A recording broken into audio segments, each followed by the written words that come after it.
성도 여러분 안녕하십니까? 네, 주님과 함께 동행하시는 한 주를 잘 보내신 우리 모든 성도님들에게 하나님께서 복 주시고 또 복 주시기를 기대합니다. 저희가 하루하루 이렇게 주님을 향하여 나아가는 길들을 걸을 때 무엇으로 이 사람이 더 하늘에 가까웠는지 볼 수 있을까요? 네, 아주 다양한 많은 것들로 볼 수 있습니다만 성경에서 그리고 예언의 신에서 명확하게 표현하고 있는 것 중에 하나는 품성이라고 정의를 하고 있습니다. 우리의 품성만 하늘나라로 가져갈 수 있다 보니까 우리가 하늘에 얼마나 가까워졌느냐는 그 품성을 통해서 드러나기 마련이죠. 자, 그렇다면 그 품성은 어떻게 증명이 될까요? 아주 다양한 상황 속에서 이것들은 증명이 되어집니다. 아주 다양한 모습들로 이 모습들이 나타나게 되는데 때로는 우리의 감정으로, 때로는 우리의 욕망과 관련된 부분들로 나타나기도 하고요. 물질적인 부분으로 봤었을 때는 우리의 이기적인 모습들이나 이런 것들로 드러나기 쉬운 것 같습니다. 성경에서는 우리가 서로 사랑해야 된다고 그 품성의 절정을 표현하면서 그 사랑의 결정체로서 우리는 서로 남을 위해서 내 목숨까지도 내어줄 수 있을 정도의 따뜻한 사랑을 보이고 주님을 사랑할 때도 목숨처럼 사랑해야 된다고 표현하고 있는 것을 우리가 기억하고 있습니다. 심지어 하나님을 사랑할 때 있어서는 목숨을 다하여라는 표현이 있습니다. 목숨처럼도 아닙니다. 목숨을 다하여서 하나님께 우리의 사랑을 표현하라고 이야기하고 있습니다. 우리가 주님이 우리에게 생명을 시여해 주셨다는 것을 잘 인지하고 있는다면 우리가 주님을 향하여 못 드릴 게 뭐가 있겠습니까? 주님이 우리의 생명을 책임져 주시니 우리도 주님께 생명까지도 다해서 드릴 수 있게 되는 것입니다. 오늘 우리는 슬기로운 헌금 생활의 축복이라는 제목을 가지고 우리의 삶 속에 하나님께서 또 하나의 아름다운 품성을 새겨주시기를 간절히 바라는 마음으로 아주 짧은 본문, 우리 두렙돈에 관련된 본문을 두고 하나님의 말씀을 나눠보려고 합니다. 먼저 고린도후서 9장 7절에 있는 말씀입니다. 함께 읽어볼까요? 시작. 각각 그 마음에 정한 대로 할 것이요 인색함으로나 억지로 하지 말지니 하나님은 즐겨내는 자를 사랑하시느니라. 아멘. 주님께서는 출애굽기 25장 2절을 통하여 당신에게 재물을 가져오라고 말씀하셨습니다. 당신에게 예물들을 가져오라 하신 주님께서는 두 가지 목적을 두고 이 예물을 하나님 앞에 가져가도록 하였습니다. 첫 번째는 우리의 속죄를 위해서였습니다. 그래서 우리가 죄 없이 함을 받기 위해 주님 앞에 예물을 가져가야 했습니다. 그 예물은 정확하게 말하면 제물이 되었습니다. 그래서 우리의 죄를 없이 하기 위해 주님 앞에 나아가 우리의 모든 죄를 양이나 소, 비둘기와 같은 정결한 동물에 전가시키고 그것을 통해서 예수님께서 우리를 구원하신 것을 경험하게 하였죠.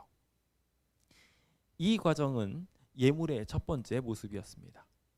또 예물의 또 한 가지 모습이 있었습니다. 성소를 짓고 성소를 유지하는 데 있어서 주님께서는 예물을 가져오도록 하셨습니다. 그 일들을 통하여 주님께서는 하나님의 사업이 더 확장되어 가도록 설계하셨지요. 그런데 이 두 가지가 일맥상통한 부분이 하나가 있습니다. 무엇이냐면 우리의 이기적인 본심을 건드린다는 것입니다. 우리는 내가 가지고 있는 것을 놓기를 굉장히 어려워합니다. 우리가 잘 아는 것처럼 원숭이를 잡는 부분에 있어서 아주 쉬운 방법이 있다고 하지요. 손 하나 들어갈 부분에다가 뭐 하나 딱 움켜쥐게 만들면 그걸 놓지 못해가지고 내내 그렇게 바둥바둥 거리다가 결국 잡히고 만답니다. 사냥꾼이 코앞에 와 있는데도 이거를 못 놓는데요. 안타깝게도 우리도 이와 같은 욕망이 우리의 삶 속에 싹트고 있다 보니까 우리 이 욕망 때문에 죽는 경험들을 얼마나 많이 하는지 모르겠습니다. 자기의 입을 만족시키기 위해서 뭐 비만 입든 아니면 뭐 흡연을 하면서 독주를 하면서 우리의 몸을 망가뜨리는 걸 먹어가면서도 그 자신의 쾌감을 만족시키기 위해서 절제하지 못합니다. 그냥 차라리 죽는 게 낫겠다 생각을 하면서 계속해서 중독의 세계로 빠져가는 우리의 모습들을 볼 때면 우리가 얼마나 연약한지를 알게 됩니다. 더 나아가 우리가 가지고 있는 재물들에 대한 욕망들은 어찌나 큰지요. 우리의 삶의 방향을 하늘로 둬야 되는데 하늘로 두지 않고 계속 그쪽 방향으로 두면서 그냥 단순히 우리가 먹는 문제 같은 경우는 이 땅에서 잠깐 먹고 망가지고 죽고 끝이 될 수도 있는 문제일지도 모르겠는데 영생을 망가뜨려 버리는 우리의 심성을 파괴해서 우리가 본래 하늘에 들어갈 때 유일하게 가져갈 수 있는 품성, 그 품성을 해쳐버리는 정말 속상한 이야기로 이어지게 되는 것들을 보게 됩니다. 그래서 주님께서는 당신의 백성들에게 재물을, 예물을 가져오게 하신 것입니다. 그렇게 자신의 소중한 재물들, 그것들을 가지고 와서 하나님 앞에 드리면서 주님께서는 우리에게 구원을 주십니다. 슬기로운 헌금 생활. 왜 슬기로운 헌금 생활이라고 말씀을 드리냐면 우리는 이 헌금 생활을 통해서 하늘을 사는 방식을 배우기 때문에 그렇습니다. 하늘에서는 우리는 이 모든 재물들을 가지고 하나님께 영광 돌리기 위하여 사용하고 이웃들을 위하여 사용합니다. 단 하나라도 남겨놓고 내 욕심을 위해서 그것들을 쓰면서 살아갈까요? 하늘에서는 내 욕심을 위해서 사용한다라고 생각하시는 분 아마도 아무도 안 계시리라 생각을 합니다. 어떻게 그럴 수 있느냐라고 말하지만 실제로 하늘에 가면 저희는 그렇게 살게 될 것입니다. 전부 다 하나님과 이웃들에게 나눠주고요. 그것들을 모두가 실행하다 보니 우리는 그것들을 서로 나누며 모두가 보통통하게 살지면서 행복하게 살게 될 것입니다. 우리가 굳이 나를 위하여 쌓아두지 않아도 모든 이들이 서로 나누며 필요를 채워줄 것이고 우리가 억지로 뭐 좋은 것들 쟁여놓지 않아도 때에 따라 우리에게 필요한 것들이 채워지게 되는 것을 경험하게 될 것입니다. 주님은 이와 같은 일들을 통하여 우리의 하늘 생활이 이루어진다는 것을 이 땅에서도 맛보게 되기를 기대하고 계십니다. 그래서 우리는 다른 작은 것들을 주님 앞에 바치고 나누며 하나님의 성전이 하나님의 영광으로 차는 것을 보고 기뻐하고 또 주님의 백성들이 어려움을 털고 일어나 행복하게 웃는 모습을 보면서 우리 모두 즐거움을 누리게 되는 것이 이 천국의 모습이 아닌가 생각해 보게 됩니다. 그래서 주님께서는 이 백성들이 예물들을 가져오게 하셨고 그 예물들을 가져올 때 아주 중요한 한 가지를 더하여 축복으로 주셨는데 기쁜 마음을 주셨습니다. 그러니까 우리가 번지수를 잘못 알고 있는 게 있어요. 헌금을 드리면 기쁘다. 물론 어느 정도는 맞는 이야기가 있을 수 있습니다만 저는 반대라고 생각합니다. 기쁘니까 헌금을 드리는 겁니다. 그렇죠? 이게 반대로 되면 안 돼. 내가 기쁘기 위해 헌금을 투자하면 내가 투자한 만큼 기쁘지 못하면 불행해지기 시작합니다. 그런데 내가 기뻐서 기쁜 만큼 하나님한테 드리면요. 주님은 더 큰 기쁨을 우리한테 계속해서 주실 수 있습니다. 그러니까 먼저 우리가 해야 될 일이 있다면요. 기뻐야 됩니다. 기쁜 만큼 복이 찾아옵니다. 그래서 웃으면 복이 온단 말이 있습니다. 웃으면 복이 와요. 그 복은요. 그냥 막 돈이 막 굴러온다는 얘기가 아니에요. 복은요. 번성이 일어나게 되는 거예요. 번성이 일어난다는 것은 우리가 더 많은 것들을 나눠줄 수 있다는 소리인 거고요. 더 많은 것들을 사랑으로 베풀 수 있다는 거예요. 그게 생육하고 번성하라는 하나님께서 태토에 우리한테 주신 복인 것입니다. 그래서 아담과 하와한테 얼마나 큰 복이 주어졌느냐. 이 지구상에 있는 모든 생물을 다스릴 만큼의 복이 부어졌습니다. 그들의 삶을 모두 책임지고 그들의 삶을 모두 섬김으로 나눠줄 수 있을 만큼 큰 복이 부어졌습니다. 주님께서도 우리한테 그렇게 행성 단위의 복을 주시려고 기다리고 계십니다. 우리 그 멋진 귀한 기별들을 생각하면서 오늘 하루도 우리의 삶 속에 주님이 축복하신다는 것을 믿고 의지하며 오늘 우리의 삶 속에 위기가 있고 힘듦이 있지만 그 가운데 기쁨을 누리게 되기를 예수님의 이름으로 축원드립니다. 저희는 오늘 이제 우리가 너무나도 잘 알고 있는 두 랩돈에 대한 이야기를 함께 나눠보려고 합니다. 과부의 이야기 하니까 지난 안식일 이야기랑도 잘 매칭이 되시리라 생각합니다. 우리 조영숙 집사님께서 너무 아름답고 또 정말 자신의 특징을 탁 드러내가지고 구연동화 형태로 너무 예쁘게 잘 말씀을 해주셨던 것을 제가 다 보고 아주 좋았습니다. 많은 분들이 마음이 감동되었고 뭐 눈물을 흘리시는 분들도 계셨다고 들었습니다. 정말 힘겨운 상황이었습니다. 사실 사르밧 과부의 입장에서 생각을 해보면, 그런데 그 힘든 입장 속에서 그녀가 보였던 작은 헌신이 정말 쉽지 않은 결단이었지만 그것을 통해서 놀라운 기적이 일어났다는 것을 우리는 발견하게 됩니다. 그가 준 것은 그냥 단순히 많이 남아있는 것들 중에 일부가 아니었습니다. 그냥 딱 이거 먹고 죽어야 되는 상황에서 그것을 드렸던 것입니다. 여기 신약시대 엘리야에게 일어났던 이야기와 비슷한 이야기가 동일하게 반복되는 한 이야기가 우리에게 펼쳐져 있습니다. 여기의 주인공도 과부입니다. 이 과부의 이야기를 함께 살펴보면서 그녀가 보여주었던 슬기로운 헌금 생활과 그 축복에 대하여 함께 생각해 보려고 합니다. 슬기로운 헌금 생활은 어떤 헌금 생활일까요? 먼저 우리는 그것을 명확하게 하며 그것이 우리에게 왜 축복이 되는지 함께 좀 생각해 보려고 합니다. 먼저 첫 번째로 우리가 생각해 보아야 할 헌금 생활의 바른 모습은 바로 온전한 동기가 필요하다는 것입니다.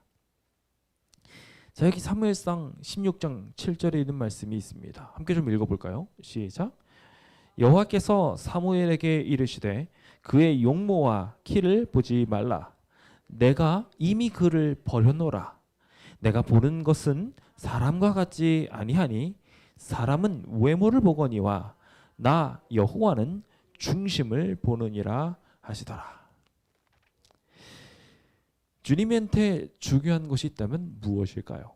우리 하나님한테 있어서 제일 중요한 것, 우리가 서두에 이야기 나눈 것과 일맥상통합니다.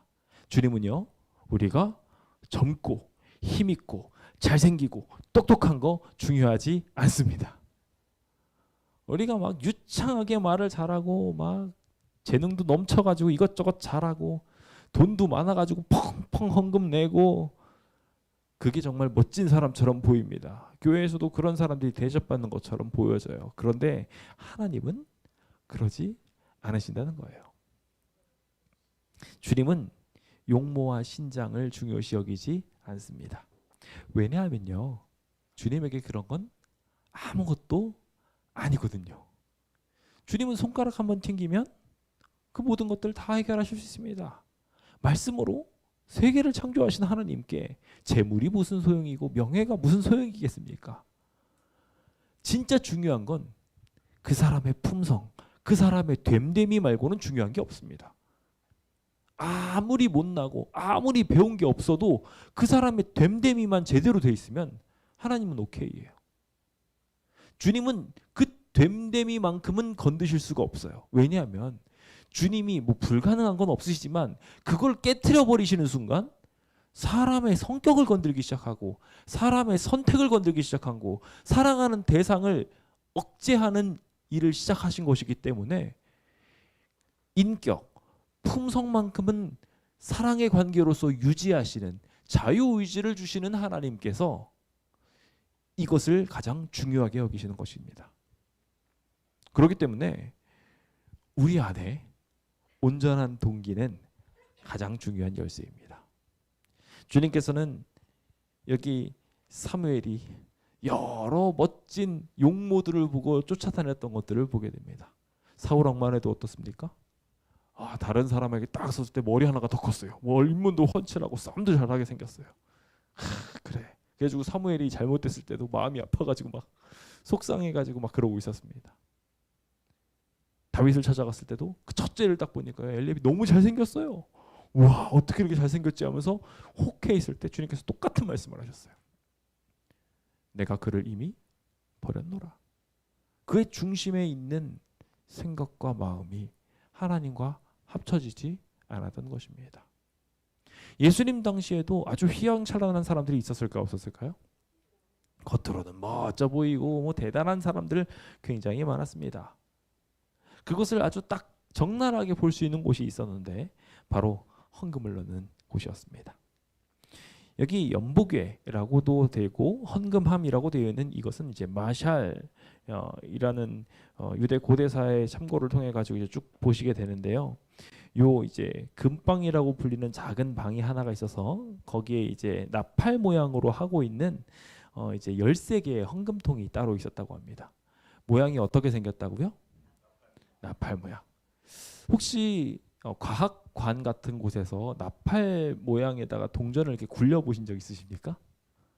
혹시 뭐 어린이들 한 번씩 해보신 친구들도 있을지 모르겠어요. 관에 동전 같은 걸 굴리잖아요. 그러면 그냥 쏘르륵 하고 속에 훅 들어가지 않고요. 들어가면 뱅뱅뱅 돌아요. 거기를 뱅뱅뱅 샤샤샤 그냥 쪼르륵 하고 떨어질 때도 있지만 우리가 이렇게 굴리듯이 굴려버리면 여기 막 안에서 막 돕니다. 휘몰아치면서 요란한 소리를 내면서 샥 들어가요. 하나님께서는요, 이 나팔 모양으로 되어 있는 이 근방에서 헌금을 내시는 모습들을 유심히 보고 계셨습니다. 사실 하나님께서 그렇게 나팔 모양으로 되어 있는 헌금통을 지시하셨을까요?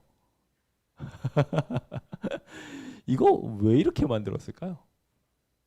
나팔 모양으로 그렇게 만들어 놓으면요, 밑에 떨어지면은 이렇게 요란한 소리가 납니다. 그거를 나팔 소리처럼 확대해 가지고 위에 들리게도 할 수 있어요. 그리고 그 들어가게 되는 것을 이렇게 크게 하게 하는 것을 통해서 이 사람이 뭘 넣는지도 보일 수 있어요. 이런 다양한 효과들이 있어서 이 헌금함 13개나 되는 헌금함의 용도는 과시용이었습니다. 이 사람이 무슨 헌금을 어떻게 드리는지 보이게 하려고 과시용으로 만들어진 것이었어요. 이렇게 헌금통에 이렇게 헌금을 이제 넣게 되다 보니까 이 연복궤에 들어가는 헌금들은 참 뭐라고 할까요? 하나님께서 원래 바라시는 모습과 너무나 다르게 이제 오기 시작했습니다. 어떤 이들은 정말 큰 재물들을 가지고 와가지고 하기도 하는 반면에 어떤 이들은 정말 소소하게까지밖에 가지고 올 수밖에 없는 것을 여실하게 보여주는 상황이 되었지요. 여기 주님께서는 이 헌금함에 대하여 앉으셨다라고 당신의 모습을 기록하고 있습니다.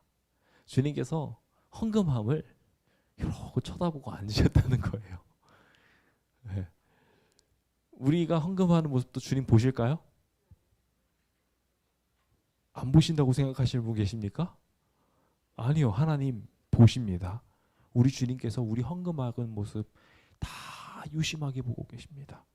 하나도 놓치지 않고 보고 계시고요. 그 마음의 동기까지도 다 보고 계십니다. 우리가 주님이 이 헌금에 관심이 많으시다는 것을 꼭 기억해야 됩니다. 왜냐하면 돈의 흐름은 그 사람이 어떤 마음가짐과 어떤 행동을 하는지에 대한 결과로서 드러나기 때문에 그래요. 그래서 하나님은요, 우리의 헌금 생활, 우리의 돈 생활에, 우리의 재정 생활에 굉장히 관심이 많으세요. 그래서 주님은 우리한테 대놓고 말씀하시기를 그 사람의 보물이 있는 곳에 그 사람의 마음도 있다고 이야기하고요. 그것에 대한 이야기들을 많이 하면서 돈을 사랑하는 것에 대한 문제점까지도 아주 자세하게 읊으실 정도로 성경 속에 아주 자세하게 이 모든 이야기들을 기록하고 있습니다. 주님께서 여기 딱 대하여 앉으셨을 때 무엇을 집중해서 보셨을까요? 자, 본문을 볼까요? 본문을 보면은요, 무엇을 넣는가, 얼마를 넣는가에 집중하지 않으셨습니다. 주님은 넣을 때 어떻게 넣느냐를 주목하셨습니다. 이 사람이 넣을 때 교만에 가득 차가지고 때려 부으면서 기왕이면 조금 더 오랫동안 내 헌금이 여기 보였으면 좋겠다는 생각으로 동전 굴리듯이 쫙 굴려가지고 떼갈떼갈떼갈떼갈 그 요란한 모습을 주님께서는 보실 수밖에 없으셨던 것입니다. 이 어떻게라는 관점을 가지고 보니까 여기 부자들이 와서 많이 넣고 있는데 이 모습들을 보니 주님은 어떤 감정이 드셨을까요? 영감의 말씀이 그 내용을 명확하게 기록하고 있습니다. 예수님께서는 슬픔으로 그들을 바라보셨다라고 기록하고 있어요. 헌금을 많이 내고 있는데요, 슬픔으로 쳐다보셨대요. 왜냐하면 그 앞에 나와 있죠. 많은 부자들이 그냥 자랑하는 모습도 아니에요. 매우 자랑하는 태도로 많은 예물을 가지고 와서 드렸다고 기록하고 있어요. 참 속상한 이야기가 아닐 수 없습니다. 사실 여기 이제 성전에서 사용할 수 있는 것들은 대부분 하나님께 거룩하게 구별하여 성전에만 사용되는 동전들을 일반적으로 사용했습니다. 은으로 기본적으로 해서 세겔로 되어 있고 막 이런 것도 돼 있었는데, 그들이 그렇게 가지고 와서 붓는 일들을 하면서 은만 사용했던 것은 아닌 것으로 보여집니다. 사실은 은으로 이제 세겔 단위로 해가지고 넣게 된다면요, 그냥 동전 하나 딱 조용히 넣고 두 개나 넣고 그게 끝이에요. 그냥 조용히 넣고 들어가는 모습이 기본적인 예배에 헌금 헌납하는 모습이었습니다. 근데 그렇게 하지 않았던 것으로 보여요. 왜냐하면 여기 있는 이 여인도 동전을 가지고 왔는데 가장 작은 동전을 가지고 왔었거든요. 그리고 그렇게 동전을 넣는 일들에 대해서 그 당시에 꽤나 많았던 것이, 요란하게 소리를 내면서 그걸 부어내기 위해서 각양각색의 자기의 욕망이 드러난 헌금들을 가지고 와서 드렸던 것으로 보여집니다.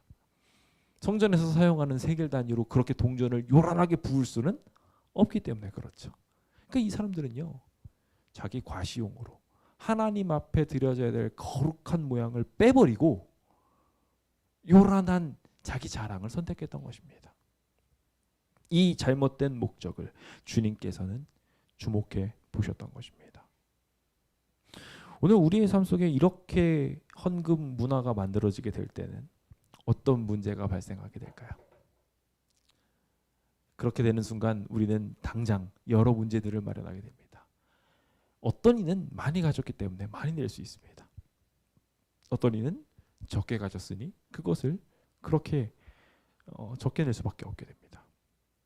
이 명확한 모습이 보이게 되면서 그들의 격차는 더 드러나게 될 것이고, 많이 내는 사람은 많이 내는 대로, 적게 내는 사람은 적게 내는 대로 그 마음에 무거운 질병을 가지고 살아갈 수밖에 없게 되어 있습니다. 많이 내는 사람들은 교만하게 자신의 동전들을 쫙 보이면서 위에서부터 이 그림에서 나오는 것처럼 촤라라락 떨어뜨립니다. 한 요리사가 예전에 제가 알고 있는 것 중에, 요리를 그냥 소금 이렇게 뿌리면 될 거를 이러고서 뿌리는 사람이 있던데 아니, 동전을 헌금을 낼 때도 조용히 이렇게 해서 그냥 구멍, 나팔 모양으로 되어 있는 구멍에다 이렇게 조그맣게 안에 제일 구멍에다 싹 조용히 넣고 갈 수 있는데, 굳이 위에서 이렇게 굴리는 것은 그의 진정한 교만이 드러나는 모습입니다. 오늘 우리의 삶 속에서도 이와 같은 목적이 자리 잡지 않을 수 있도록 우리 기도해야 합니다. 동시에 또 한 가지 병들은 이들이 있었는데, 내가 상대에 비해서 적게 낸다고 생각하는 사람들은, 한 부류는 많이 내고는 있지만 저 사람보다 많이 못 내고 있으니까 질투하게 되고요. 또 한 부류는 너무 조금밖에 못 내게 되니까 헌금 내기를 포기하게 돼버려요. 그냥 안 내는 수준에서 넘어서서 나는 여기에 낼 만한 자격이 없어. 내봤자 망신만 당하는데 내가 이걸 왜 해야 돼? 라는 생각을 하게 되더라는 것입니다.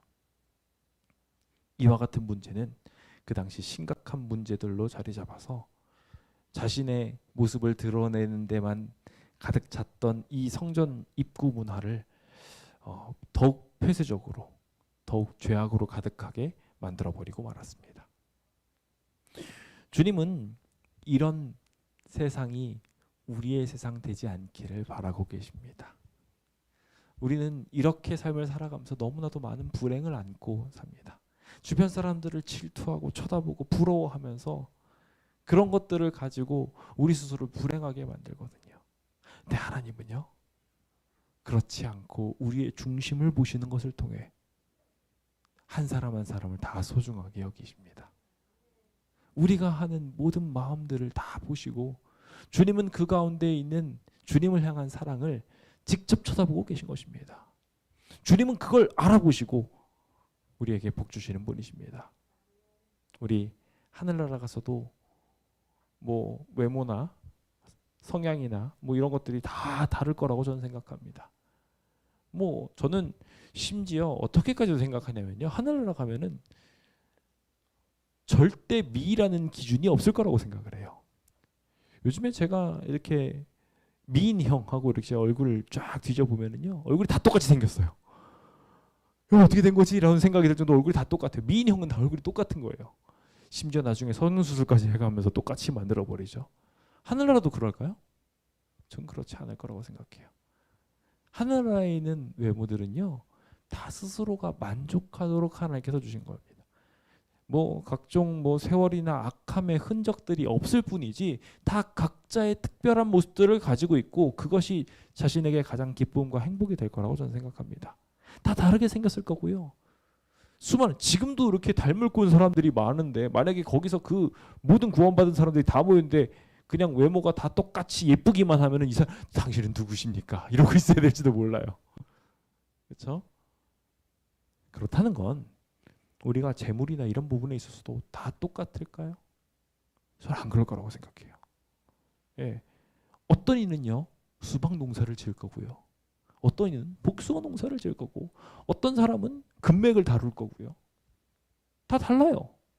각기가 자기가 맡은 것들을 가지고 살 거예요. 누구는 금을 잔뜩 끼고 살면서 금맥을 관리하는 사람이 있을 거예요. 그 당시에는 뭐 금이 돌같이 굴러다니는 일이겠지만 그런 걸로 직업의 귀천을 따질까요? 전 그렇지 않을 거라고 생각해요. 각자가 가지고 온 것, 각자가 바치는 것 다 다를 겁니다. 하지만 그것이 주님이 보시기에 아름다운 것이 되는 거예요. 오늘 우리도 주님이 그렇게 우리를 바라보신다는 것을 제대로 알게 되길 예수님의 이름으로 축원드립니다. 우리가 그렇게 알게 된다면 진짜 기쁘고 행복하게 지금 생활을 하게 될 것입니다. 적은 금액을 바치더라도 주님이 우리의 진심을 보신다는 것을 반드시 보시고 그 가운데 기쁨 누리게 되시길 예수님의 이름으로 축원드립니다. 두 번째로 이 헌금 생활에 올바른 방향이 있습니다. 주님이 우리의 중심을 보시기에 우리가 중심을 진심을 담아서 하나님한테 드리면 주님이 그것을 받으시고 우리에게 복을 주신다는 첫 번째 축복이 우리의 첫 번째 화두였다면 두 번째는 하나님의 사업이 확장되는 것을 보고 그 사랑하는 사업이 확장되는 것을 보고 기뻐하도록 하나님께서는 복을 베풀어 주십니다. 하늘에 가면 뭐가 기쁨이 될까요? 지금처럼 돈을 많이 버는 게 기쁨이 될까요? 명예를 쌓고 똑똑해지고 주변 사람들 내리 깔아놓는 게 기쁨이 될까요? 하늘에 가면 뭘 기쁨으로 생각하시겠어요? 아유, 뭐 독수리 타고 날아다니는 것도 하루 이틀이나 재밌지. 맨날 그거 재밌으시겠어요? 심해 탐험도 맨날 그거 기쁠까요? 뭐 충분히 재밌겠지만 매일 우리가 그거 갖고 즐거워할 수는 없을 거예요. 하나님은 영원히 사시는 하나님은 뭐 갖고서 기뻐하셨나요? 하나님은요 사랑하는 걸 가지고 기뻐하셨어요. 주변 사람들한테 사랑을 나눠주는 걸 가지고 기뻐하셨어요. 그렇죠? 그렇다는 건 우리도 이 사랑이라는 하나님의 사업을 두고 그것을 행하면서 기뻐하는 것이 가장 큰 축복이자 기쁨인 것입니다. 슬기로운 헌금 생활도 이와 같은 맥락에서 주님이 우리한테 주신 것입니다. 잠언 16장 8절은 어떻게 말하나요? 함께 읽어보겠습니다. 시작. 적은 소득이 공의를 경하면 많은 소득이 불의를 경한 것보다 나으니라. 주님은요 많은 것보다도 적은 게 차라리 낫대요. 왜요? 뭐가? 공의를 경험하게 되었을 때, 진짜 사랑이 그 안에 드러나게 되었을 때 그게 진짜 행복이고 기쁨이라는 거예요. 시편에서도 시편 37편 16절에 의인의 적은 소유가 악인의 풍부함보다 낫다고 이야기하고 있고요. 잠언 15장 16절에도 가산이 적어도 여호와를 경외하는 것이 크게 부하고 번뇌하는 것보다 낫다고 이야기를 하면서 우리가 가지고 있는 이 모든 재물들에 대한 명확한 지침을 주님께서 주셨어요. 재물이 많고 적은 게 중요한 게 아니라 하나님의 뜻대로 하나님을 경외하면서 주님 앞에 있는 선한 길들을 하나하나 쫓아가는 것. 그것이 우리에게 더 기쁨이고 행복이 된다고 말하고 있는 것입니다. 오늘 그 위대한 사명이 우리 마음에 들어오게 되어서 내가 재물이 많아도 혹은 재물이 적어도 이 사업을 사랑함으로 주님 앞에 동참하게 되시길 예수님의 이름으로 축원드립니다. 자, 앞서 말씀드린 것처럼 이 나팔형으로 되어 있는 헌금함을 다른 사람들이 접근하기가 쉽지 않았습니다. 명백하게 비교되는 이곳에 근데 굉장히 어울리지 않은 여인이 등장합니다. 과부였어요. 복장부터 허름합니다. 이 사람이 어떻게 여길 왔지? 라는 생각이 들 정도로 말입니다. 근데 주님께서는요, 이 여인을 보고 주목하셨습니다. 자, 이 여인은 어떻게 했을까요? 그 여인은 와서 2렙돈, 곧 한 고드란트를 넣었다라고 기록하고 있습니다. 이 불쌍한 과부가 넣는 것을 보았을 때 주님께서는요, 그것을 보고 그리스도의 얼굴이 빛났다라고 기록하고 있어요. 여태까지 계속 슬퍼하시다가 이 여인을 보고 웃으셨어요. 세상 사람들과 정반대의 모습이죠. 많이 막 헌금을 막 부으면서 헌신을 많이 하는 것처럼 보일 때는 오히려 슬퍼하시다가 이 여인이 넣는 것을 보고 기뻐하셨어요. 왜 기뻐하셨을까요? 자, 그 여인이 기뻐하시는 이야기에 대한 표현을 이렇게 하고 있습니다. 그 여자는 비록 그것이 적을지라도 그가 사랑하는 사업을 위하여 어떤 일을 하고자 하였다. 뭐라고요? 자, 우리가 이 말씀을 굉장히 크게 오해하고 있었어요. 어떻게 많이들 오해하고 있냐면요, 이 여인은 자기가 가진 재산 전체를 넣었으니까 많이 넣은 거야. 비율로 생각해봐. 이 사람이 가지고 있는 모든 걸 넣었으니까 얼마나 많이 넣었어. 이렇게 생각하니까 문제가 된 거예요. 우리는 다 이렇게 생각해요. 대부분 이 2렙돈 이야기를 하면요, 전 재산을 바쳤으니 얼마나 크게 바친 거야. 당신 전 재산 얼마야? 그거 다 내면 다 내야 되는 거야. 이 사람이랑 비교하려면. 그렇게 헌금 생활을 이해하니까 헌금 생활이 답답하고 불편한 겁니다. 2렙돈은 그런 의미가 아니에요. 2렙돈을 보고 하나님이 기뻐하셨던 이유는 그 여인이 적게 가졌지만 하나님의 사랑하시는 사업을 위해 내가 뭐라도 하고 싶어 라는 마음을 가지고 그 부끄러움을 무릅쓰고 다른 사람이랑 다 비교되는 거 무릅쓰고 온 거예요. 조용하게 겸손한 마음으로 행여나 자기가 떨어뜨린 동전이 보일까 걱정하면서 구멍에 쏙 겸손하게 넣고 지나가는 이 여인을 보고 주님께서는 그 여인의 마음을 제대로 보신 것이었습니다. 오늘 우리의 헌금 생활이 기뻐지기 위해서는, 그것이 진짜 축복이 되기 위해서는 이와 같은 위대한 기적이 필요합니다. 여기 이 2렙돈은 얼마의 가치를 가지고 있을까요? 뭐 이미 아시는 분들도 계시겠지만 이 2렙돈은 헬라 동전의 명칭입니다. 렙돈이 가장 작은 동전의 그 단위예요. 이건 한 고드란트는 이제 로마 동전의 명칭이고요. 이제 이 한 고드란트를 가지고 계산을 해보면 이것이 얼마 정도 되는지 이제 계산을 할 수가 있습니다. 계산을 해보면 참 재밌습니다. 이제 4고드란트가 한 아사리온이 됩니다. 우리가 참새 이야기를 하면서 한 아사리온 이야기하는 그 얘기 있죠. 그냥 뭐 아무나 잡아가지고 하는 제일 값싼 이런 표현을 할 때 아사리온입니다. 그러니까 고드란트가 4개가 모여야지 한 아사리온이 돼요. 2개의 렙돈이 모여야 한 고드란트가 되는데, 그러니까 이제 이 한 아사리온이 이제는 16 아사리온이 모이게 되면 한 데나리온이 됩니다. 한 데나리온은 하루 품삯이에요. 예. 자, 그냥 뭐 쉽게 계산해 봅시다. 한 데나리온을 현재 한 뭐 적게 잡아서 7만 원 정도라고 칠 때, 그 가치로 쓸 때 이거보다 더 작을 수도 있습니다만 넉넉하게 잡아 7만 원이라고 칠 때 우리 2렙돈은 이제 하루 품삯의 64분의 1입니다. 한 데나리온의 64분의 1이 한 고드란트예요. 그렇게 되면 대충 1,000원 정도밖에 되지 않습니다. 그 1,000원을 하나님한테 드린 거예요. 조용히 가서. 여기 갑자기 근데 이렇게 계산을 하고 나면은 갑자기 우리가 헌금 생활할 때 1,000원씩 헌금을 하는 것에 대해서 몹시 불편하게 느껴집니다. 그렇죠? 정말 몹시 적게 냈다 하고서 성경에서 정말 부끄러운 헌금 액수로 계산한 게 1,000원이에요. 근데 이 1,000원을 내는 걸 보고서 주님께서는요, 우리가 이렇게 생각하면 막 되게 불편해져. 아, 우리 1,000원 헌금 내는데 이거 1,000원보다 더 내야 되나 하면서 막 되게 불편하게 느껴지는데, 그런 의도로 이거 계산해 드린 게 아닙니다. 주님은요, 이 1,000원 정도 되는 요 두 렙돈을 고귀하게 보셨다는 거예요. 요즘에도 1,000원짜리의 가치가 점점 사라져가고 있습니다. 그렇죠? 예. 지금으로 치면 500원짜리 동전 2개 냈다는 거예요. 딱 떨어집니다. 아주 기가 막히죠? 500원짜리 동전 2개 가지고 요즘에 할 걸 찾아보면 거의 없어요. 요즘에 1,000원짜리는 사실상 뭐 의미가 없을 정도입니다. 지금이야 뭐 이것저것 살 수 있는 게 많아졌지만, 이 당시에는요, 이 두 렙돈은 잘 쳐주지도 않는 돈이었어요. 렙돈은요. 그런데 이 돈을 가지고 하나님 앞에 나와서 드렸어요. 주님은 그것이라도 하나님의 사업을 위해서 썼으면 좋겠어요 하는 이 마음을 보시고 주님께서는 기뻐 받으셨다는 것입니다. 오늘 우리가 드리고 있는 이 헌금들도 주님은 기뻐 받으실 것입니다.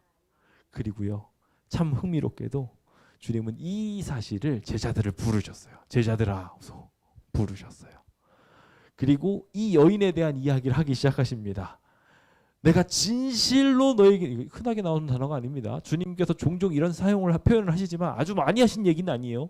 근데 굳이 진실로라는 이야기까지 넣으시면서 이 가난한 과부는 여기 헌금 넣었던 모든 사람보다 많이 넣었다라고 이야기를 했어요. 재산의 비율 아니라고 말씀드렸어요. 그는 진짜 하나님의 사업을 위해서 넣었어요. 나머지 사람들은요, 헌금을 한 게 아니라 자기 자랑을 했어요. 자기 잘난 척을 했어요. 하나님의 사업은 목전에는 없었어요. 근데 이 여인은 두 렙돈이지만 하나님의 사업을 위해서 진짜 이것 좀 써줬으면 좋겠다. 내 전 재산이지만 이거 먹고 내가 죽어야 되지, 사르밧과 어부처럼 그래야 되지만 나 이거 내야 되겠다는 생각을 가지고서 부끄러움 무릅쓰고 질시 무릅쓰고 손가락질 다 당하면서 와서 이거 낸 거예요. 주님은 이 이야기를 이 여인이 듣는 데서 하셨어요. 이 여인이 지나가고 나서 하신 게 아니라요, 그 이야기를 하고 부르는 이야기들을 이 여인이 한 이야기 하면서 아주 명확하게 그 여인이 인지하도록 말씀해 주셨어요. 그리고 그것을 통하여 이 여인이 어떻게 느꼈냐면, 자기의 행동이 이해되고 또 평가받고 있다고 느꼈을 때 그 여인은 눈에 기쁨의 눈물로 가득 찰 정도로 행복했다고 기록하고 있어요. 제대로 된 가치를 판정받은 거예요. 우리는 헌금 낼 때 그 기쁨을 누려야 됩니다. 내가 드리는 게 이거밖에 안 되지만, 요거밖에 못 드리지만 주님이 이걸 가지고 놀랍게 활용하신대 감사하면서 내고 있으면 주님께서 그걸 마주하고 보고 계신 거예요. 그리고 기뻐하시면서 기적을 베풀어 주시는 거죠. 이번에 이 작은 헌금, 참 흥미롭게도 한 고드란트, 두 렙돈을 가지고 하나님의 사역을 할 수 있도록 만드셨다는 것은 매우 흥미로운 일입니다. 우리가 대쟁투 책자를 얼마에 보급했죠? 네, 지금 1,000원입니다. 한 부에 1,000원이에요. 근데 그거를 주님께서 그렇게 하게 하셨어요. 우리가 우리가 더 많은 걸 하고 했으면 참 좋았을 텐데, 속상하게도 너무 많은 교회에서 너무 폭발적인 관심을 가져서 저희가 500% 제한을 받게 되어서 어쩔 수 없이 이렇게 많은 부분을 제약할 수밖에 없었지만, 하나님께서는 아주 상징적인 의미를 우리한테 주셨어요. 이 한 고드란트를 가지고도 영혼을 살릴 수 있다. 이 여인은 그 사랑의 사업에 자신의 삶을 투자했고, 자신의 끼니를 투자했고, 자신의 생명을 투자했어요. 이거 내고 나면 나 먹을 거 하나도 없지만 그녀는 그것을 내면서 하나님 앞에 기뻐하였었던 것입니다.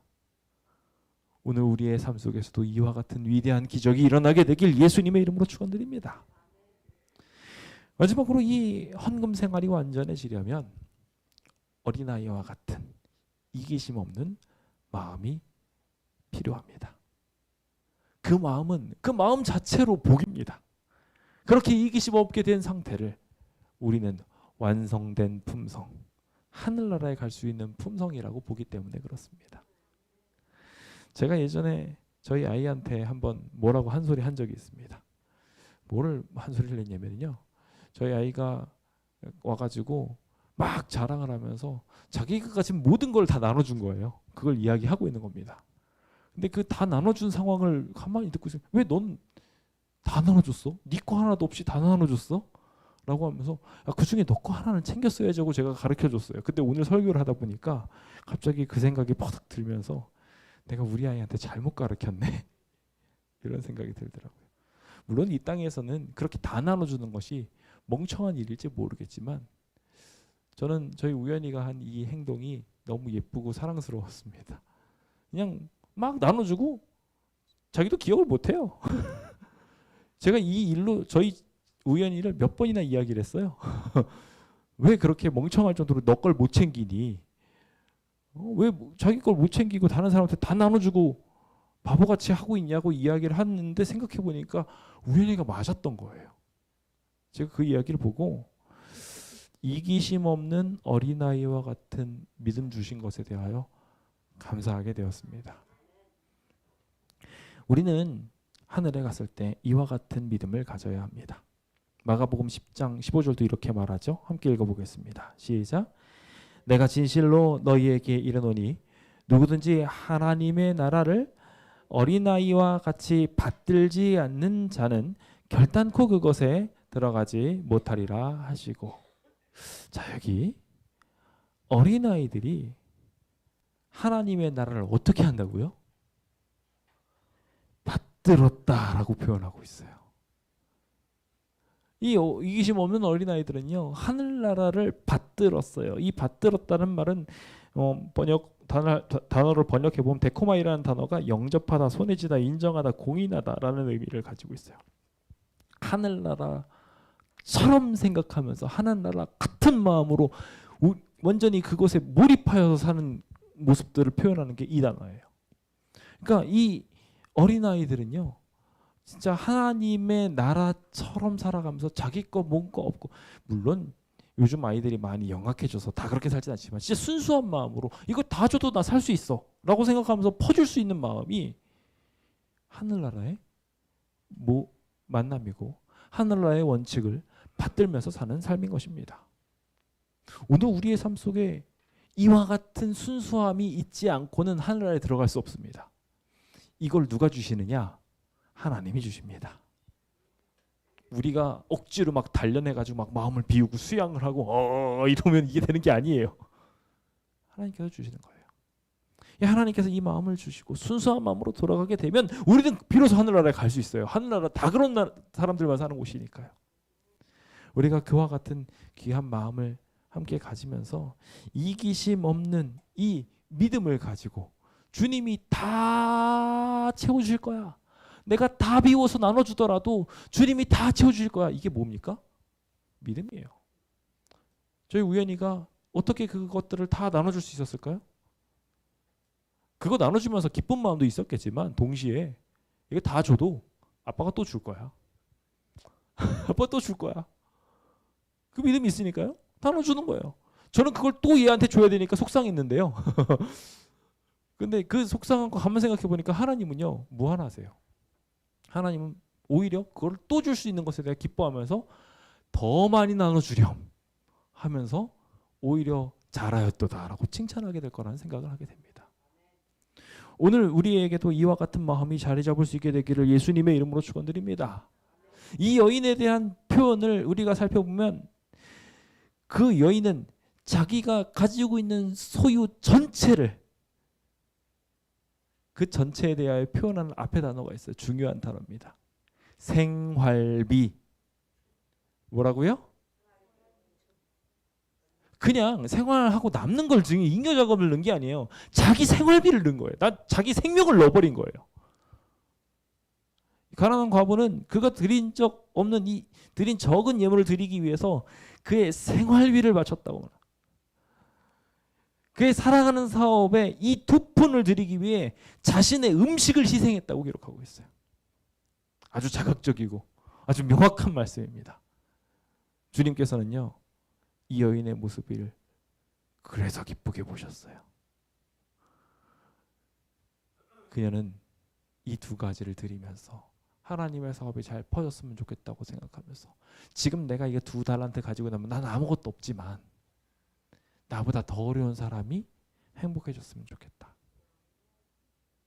그녀는 그렇게 했고, 저는 분명히 그녀의 주머니가 엘리야의 사르밧 과부의 이야기처럼 계속 채워졌을 거라고 저는 믿습니다. 주님은 이 칭찬을 우리에게 하고 싶으십니다. 이기심 없고 모든 걸 다 내려놔도 주님이 날 책임져 주실 거야 라는 생각을 가지고 가는 든든한 믿음을, 오늘 그와 같은 믿음들이 우리 안에 일어나게 되어서 이 모본을 통해서 수많은 사람들이 기적을 보고 똑같이 나도 내 생활비, 여유자금이 아닙니다. 이번 달 생활비가 없어요. 우리 이번 달 밥을 못 사 먹어요. 이번 달에 옷이 없으시 지낼 수도 있어요. 그거를 드리는 그 위대한 기적이 오늘 우리 안에 일어나게 되었으면 좋겠습니다. 그 여자는 성전 봉사는 하나님이 명하신 것임을 믿었으며 성전을 유지하는데 그의 최선을 다하려고 했었다. 그 여자는 그가 할 수 있는 것을 하였다. 생활비를 드리며 그녀는 그렇게 그녀에 대한 행동을 모본으로 남겼고, 그 모본은 기념비가 되었고 주변 사람들에게 기쁨이 만들어졌으며 놀라운 기적을 양산해내는 놀라운 이야기로 오늘의 우리 마음속까지도 감동을 주게 됩니다. 이 모든 것들을 판정짓는 것은 그 행위의 동기입니다. 우리는 하나님을 사랑하나요? 우리는 하나님을 보며 하나님의 사업이 잘 되는 것을 보고 기뻐하나요? 내가 먹지 못하더라도 주님의 나라가 잘 만들어졌으면 좋겠다 생각하면서 자신의 생활비 전체라도 바칠 수 있는 위대한 믿음 가지길 원하시나요? 오늘 그 아름다운 기적이 우리 안에 일어나게 되어서 이 작은 수행한 의미를 통하여 남에게 보이지 않고 넘어가는 수많은 이런 작은 성질들을 통하여 하나님의 나라가 만들어지고 기적이 펼쳐지게 되는 것을 꼭 경험하게 되시길 예수님의 이름으로 축원드립니다. 주님은 이 동기와 목적과 방법을 우리의 삶에 이루심으로 진정한 복을 우리의 삶 속에 느끼게 만들어 주실 것입니다. 너희는 먼저 그의 나라와 그의 의를 구하라. 그리하면 이 모든 것을 너희에게 더하시리라. 아멘.